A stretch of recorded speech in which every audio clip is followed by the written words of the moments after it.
Assalamualaikum warahmatullahi wabarakatuh. Wadia balad ate ofisial di mana wae ayan.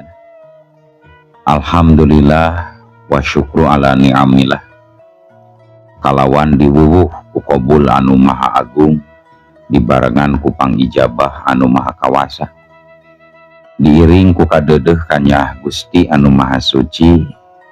Kurang ayeuna dugi kadangan ayeuna masih keneh tiasa ditepang dangukeun deui dina acara anu matuh kamemet urang sadayana.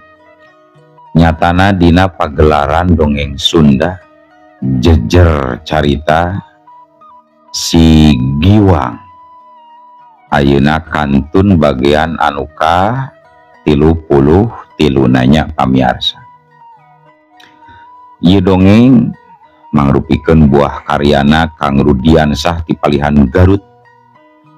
Kangge Kang Rudiansah ngahaturkeun rewu nuhun laksa ketik kabingahan rehna parantos ngintunkeun naskah sakaligus ngawidian mamang kangge medar ieu dongeng dina channel ATE official ieu. Atuh sumangga kanu teu ajan subscribe kantun subscribe heula. Ngarah langkung pogot sareng langkung semangat deui kasih mamangna dina inggoning medar ieu dongeng. Ning hilap di like di komennya nu saseueur-seueur. Lainna naon? Mamang mah sok bingah kitunya. Upami maosan komentar-komentar ti para wargi sadayana. Kalintang bingahna deui upami mah link video mamang ieu dipangeserkeun atanapi dipangbagikeun gitu. Seueur lah media sosial anu tiasa dianggeng share atanapi ngabagikeun link video mamang ieu. Atuh ngarah teu nyangkolong tingkana waktos sumangga. Ayeuna mah urang lajengkeun deui dongeng si Giwang bagian anu ka 33 na. Kumaha salajengna? Sor cekopina, betot simutna, pagan heula tali kolorna, bisi morosor, merezel, morozol, uzel-uzelan di tengah jalan. Tompak dung dung das.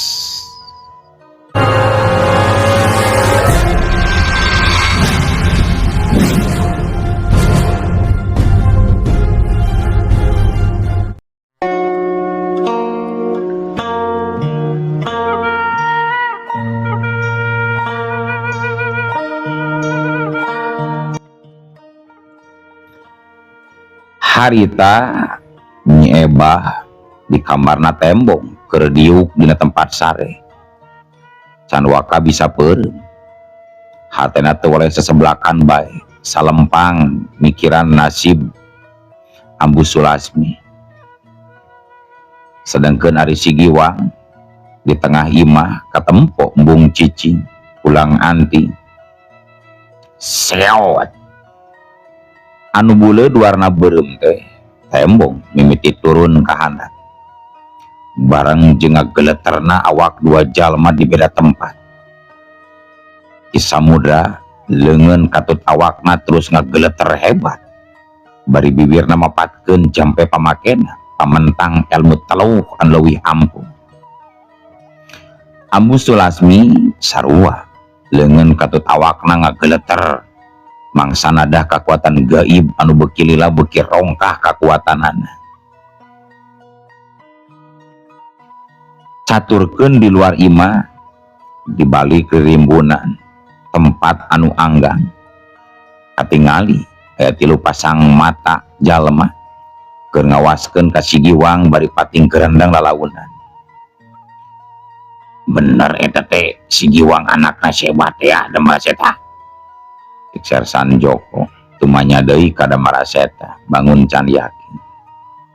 Bener pisan Sersan. Eta teh anakna si Ebah anu ngaran si Giwang teh. Malah ku dewek rek dicangkalak eta budak teh.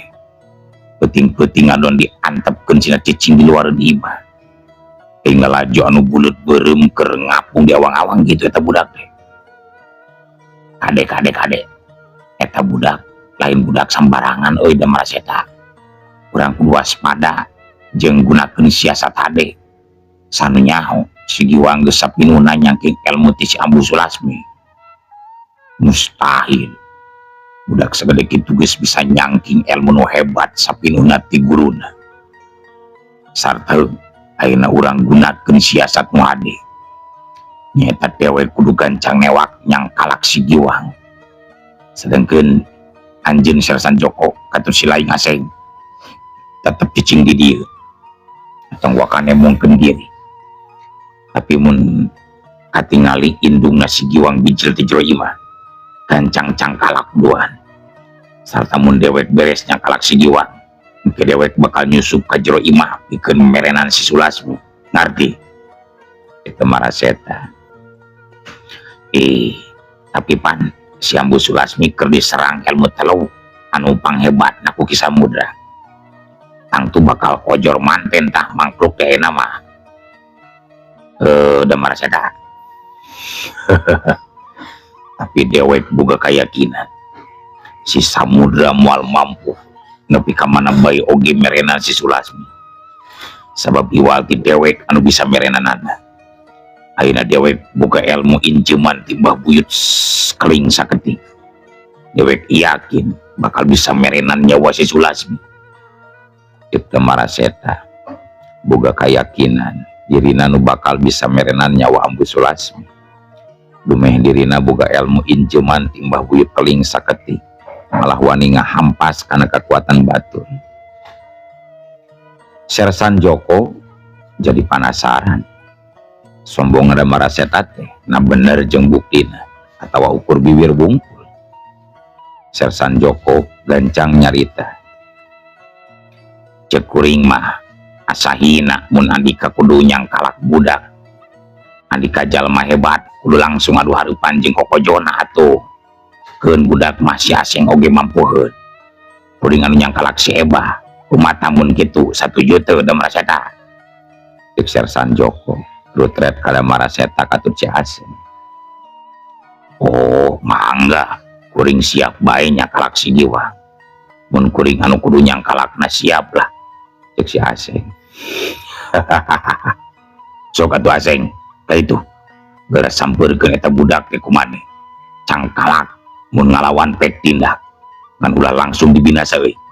Dewek hayang nyaho nepi ka mana tahapan ilmu eta budak salila jadi muridna si Ambu Sulasmi.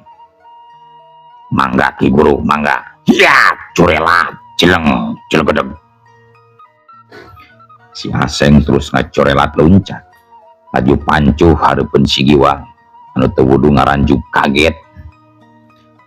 Ngan teu lila nyeh Sigiwang seuri bari nanya ka si Aseng.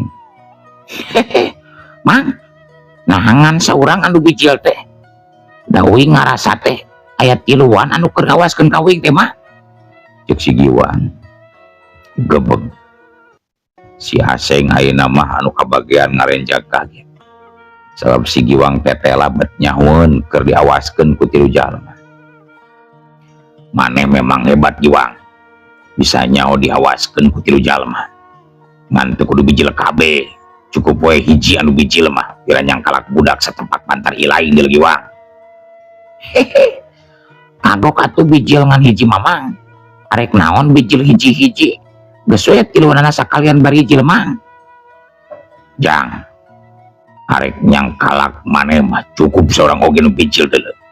Ke indung maneh jeung guru maneh bagian nu sejen.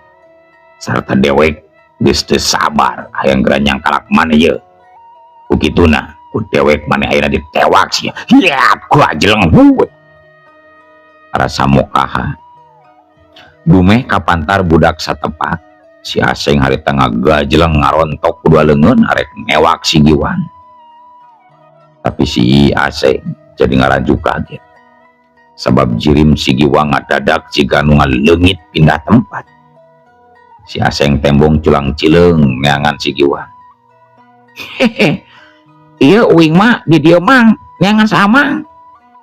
Kurang ajar. Si Aseng gancang malik ka tukang. Sigiwang tembong keur pancu di tempat kosong. Corelat jeleng.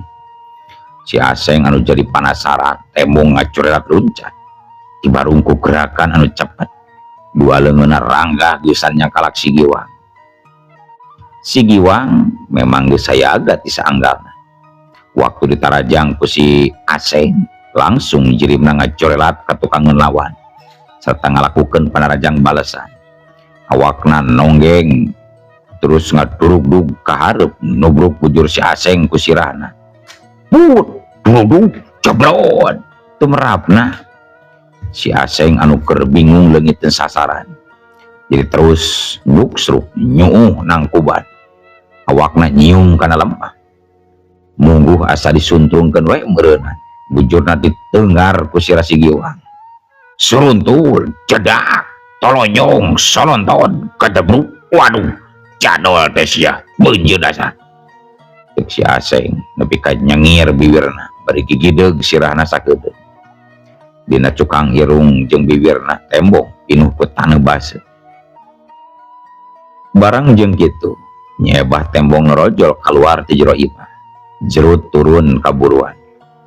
Lantaran ngadenge anu pating gerendeng tuluy sora anu ngagedebut. Giwang, aya naon eta Giwang? Cek Nyi Ebah ka anakna. Si Giwang gancang ngaliuk ka indungna. Nyeh seuri bari nyarita. Ah mak, aya nu arek ngaganggu ka Ma jeung ka si Ambo. Oge ka uing geura mak. Kabehna mah tiluan. Ngan anu duaan tuh ani bijil ngarunya rumput tuh gerama tuh mak. Cek si Giwang nuduhkeun ka si Aseng anu karek cengkat tina ngagolerna bari nyusutan taneuh dina bibir jeung irungna ku tungtung baju. Nyi Ebah langsung ngareret ka si Aseng. Anu direret ngalenggak seuri ka Nyi Ebah. Nu sakapeung ningalian ka luhur ka sinar warna beureum anu ngagebur terus detik-detik turun. Pasti Nyai teh nu katala Nyi Ebah teh nya. Hehe, geulis geuning. Cek si Aseng bari netep ka Nyi Ebah. Nyi Ebah gancang nembalan bari muncereng ka si Aseng. Heh, cenah aya tiluan. Mana batur-batur maneh anu duaan deui? Jeung diantarana pasti anu wawuh ka diri kuring. Cek Nyi Ebah, hatena langsung srek. Pasti diantarana aya nu wawuh jeung dirina. Mungguh lain alamat PHD. Jeung pananyana Nyi Ebah teu kudu nunggu jawaban ti si Aseng. Sabab kaburu aya dua jirim datang bating corelak kaluncatan terus pancuh nangtung deketin si Aseng. Corelak jeleng jelgedeg serta barang jol langsung harita Sersan Joko nyerenges deui ka Nyi Ebah anu keur mencerong. Ebah, ingat kene teu Kakang. Ayo urang bari ka markas. Nanaonan cicing di Gunung Sembung kararateul. Salaki Nyai geus sonoeun tuh nungguan Nyai balik. Sersan Joko mungguh panasaran hatena ka Nyi Ebah. Jempe maneh Joko. Kuring geus lain-lain deui deuleu.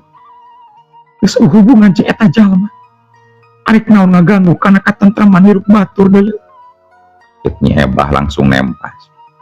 His, nah geuning bet kitu. Cicing di leuweung teh jadi galak. Jeung pokona mah Nyai tetep kudu tanggung jawab. Sabab geus ngalanggar aturan keluar tina lingkungan Walanda. Tah, jadi maneh oge Giwang. Kade ulah nganggap musuh ka Walanda teh euy. Sabab bapa maneh teh urang Walanda. Cek Sersan Joko deui. Nambahan bedahna amarah Nyi Ebah. Kurang ajar. Wani nyarita kitu ka anak aing. Rasakeun sia Joko. Ya, corela. Jeleng. Akhirna Nyi Ebah anu teu narima rusiahna dibolekerkeun ku musuh hareupeun anakna. Harita Nyi Ebah langsung ngagero bari ngajorelat luncat. Muka panarajang ka Sersan Joko. Sersan Joko gancang mapag serangan lawan. Jirimna ngajorelat. Corelat. Jeleng sawuguk hiu. Sedengkeun Damaraseta jeung si Aseng gancang ngadeukeutan si Giwang anu keur heran waktu ngadenge omongan-omongan indungna jeung lalaki yang disebut Joko ku indungna. Pok si Giwang tumanya ka Damaraseta katut si Aseng. Sabenerna aranjeun teh urusan naon ka indung kuring euy? Geuning jiga nu geus warawu. cek si Giwang bari mencerong kada maraseta katut si Asep. Yo, maneh jeung indung maneh teh korban culik geuleuh. Diculik ku ini anu boga ieu imah. Ngatak naon gundana si lain cicing di dia oge. Awal akhir bakal podaran ku eta jalma. Matak mending milu we yu ayo jeung dewek milu. Cek da maraseta nyobaan ngasupkeun pangaruh. Dumeh budak mah cenah gampang asup ka pangaruhan. Hehe. Si Mang ngalantur euy. Si Ambu teh buru uing lain penculik deuleu Mang. Si Mak disebut pamajikan Walanda. Garelo marane Mamang. Buah-buah. Tempas si Giwang anu tetela teu gampang ka pangaruhan. Ai nyebut gelo ka urang duaan gerak Bro. Teu percaya indungna pamajikan Walanda tah eta budak teh kudu diwarak Ki Bro. Mundur siling Asai. Di budak memang kudu diwarak. Stroke. Da maraseta gancang saya gatiri pikeun nyobaan ilmu tapak waruga geni. Ilmu injeman timbah buyut kaling saketi.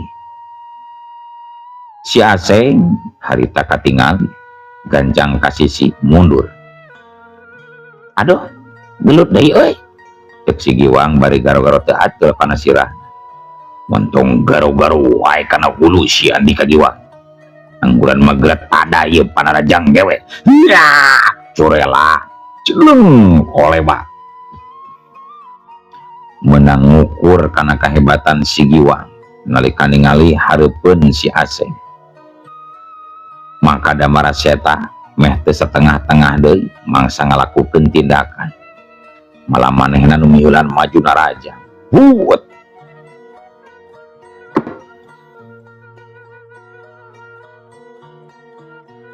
Sedengkeun nyebah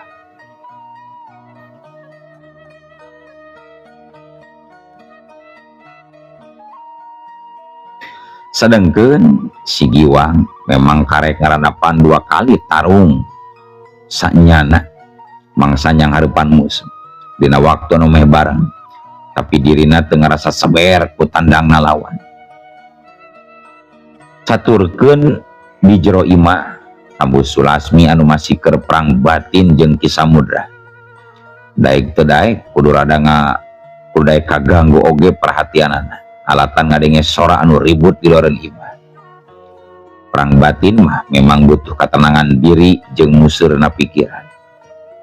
Ramu-ramu leungeun Ambu Sulasmi tembong meta lalawunan. Tapi bisa nepi hiji kekuatan gaib ka tempat Ki Samudra. Hiu sau beletrak cerjes. Kana parupuyan Ki Samudra ngadadak aya nu ngabeletrak di sada jika aya batu leutik anu dibalangkeun. Terus parupuyanana ngacerjes jika nu arek pareung. Ki Samudra mimitina mah ngarenjang ngan gancang nenangkeun deui pikirna sarta ngukus deui menyan anu leuwih gede. Laju mapatkeun jampe pamakena anu leuwih husyuk. Ki Samudra mungguh salempang sabab mun anu buleut beureum teh teu bisa turun ka imah sasaran. Mangka 2 akibat anu bakal karadapan ku dirina. Di antarana bakal gagal deui usahana Ki Samudra. Kadang mun seug tarik cilaka mah taluhna bisa-bisa balik deui ka dirina sorangan. Anu buleud warna beureum sakapeung ngajauhan kadorong ku kekuatan batin Ambu Sulasmi. Sakapeungna deui terus turun mangsa kekuatan Ki Samudra anu nindihan. Jantung, paru-paru, lambung anu sasaran dina mangsa perang batin. Matak pantes tarung perang batin mah pikiran teh kudu tenang ulah galid.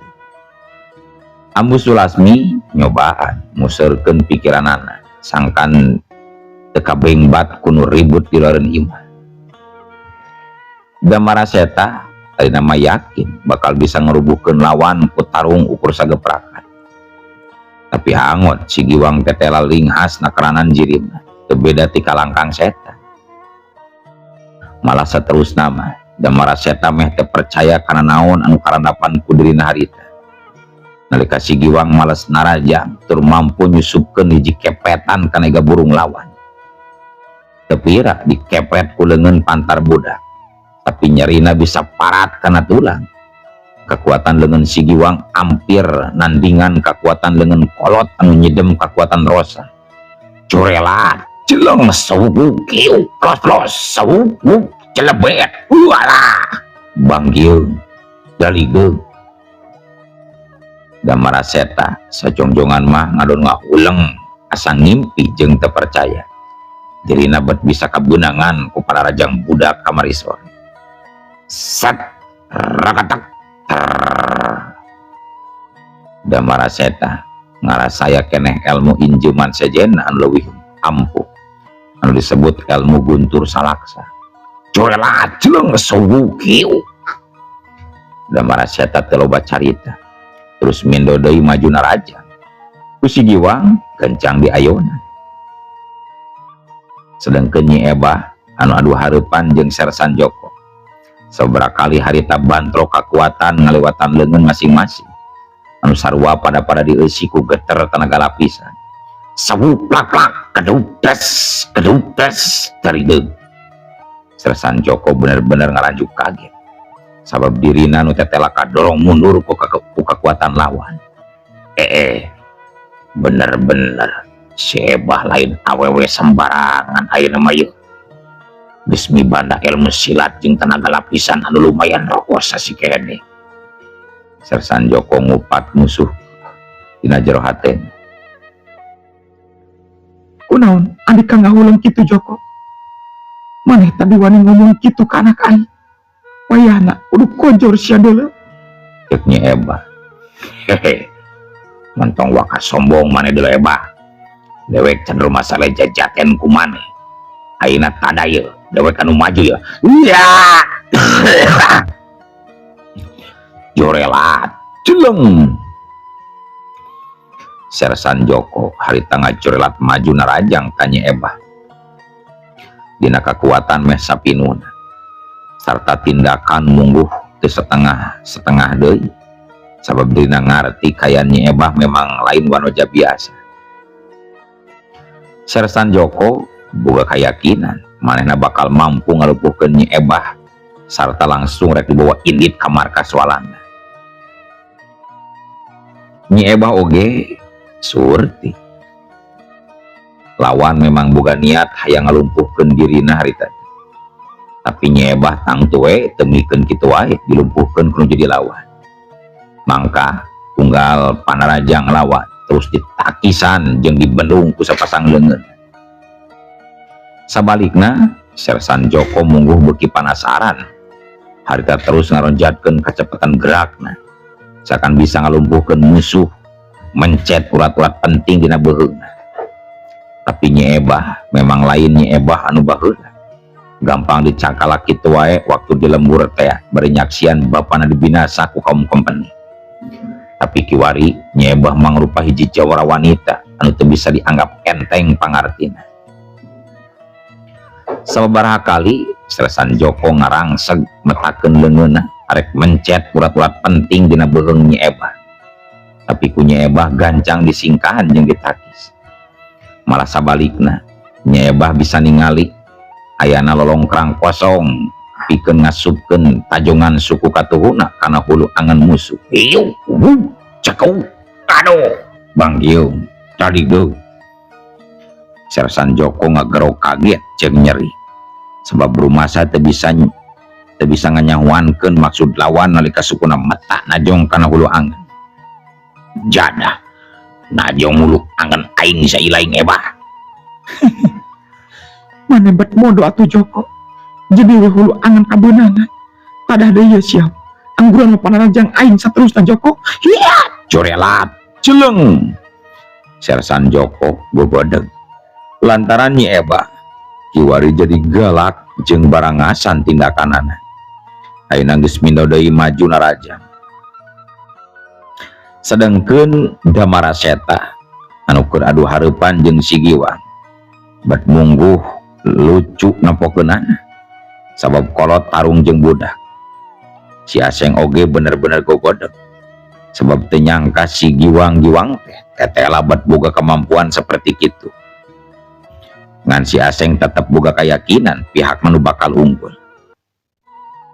Aing boga keyakinan guru aing pasti bisa ngerubuhkeun eta budak anu ngaran si Giwang.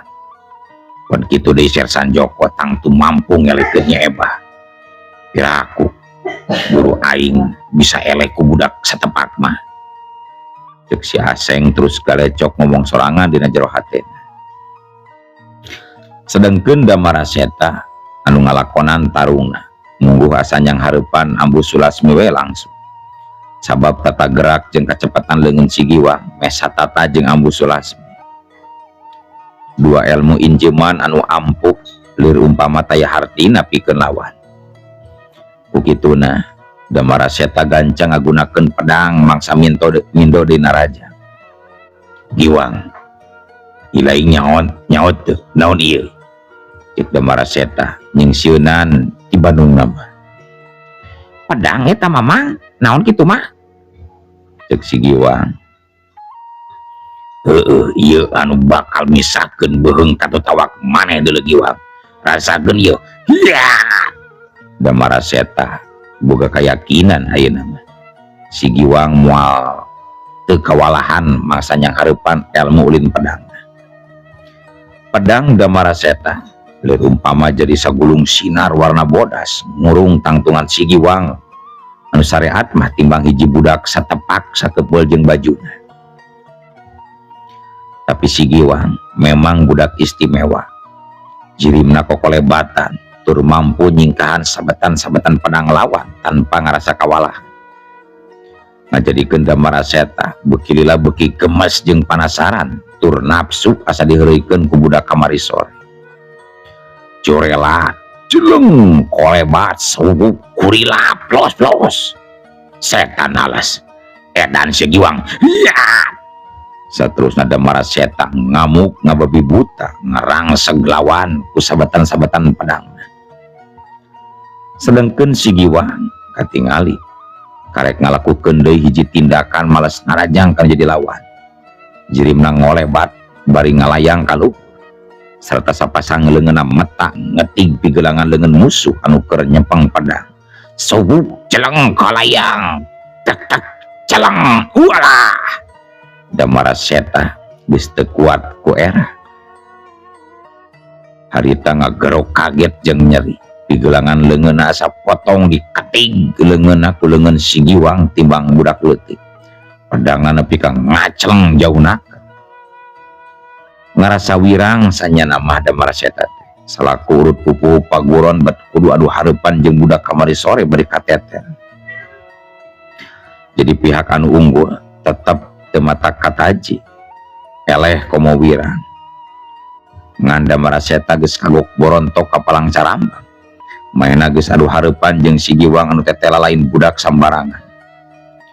Atuh keur kitu harita Damaraseta ngagajleng.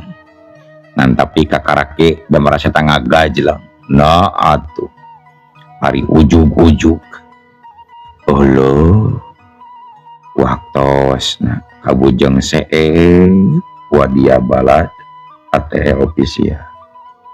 Eun atunya ya dongeng teh kurang cekapkeun we heula dugi ka dieu. Insyaallah enjing pageto baris dilajengkeun deui. Atuh kukitu kukieuna mamang saja amit mungkur amit mundur ti payuneun para wargi sadaya. Ayo Assalamualaikum warahmatullahi wabarakatuh.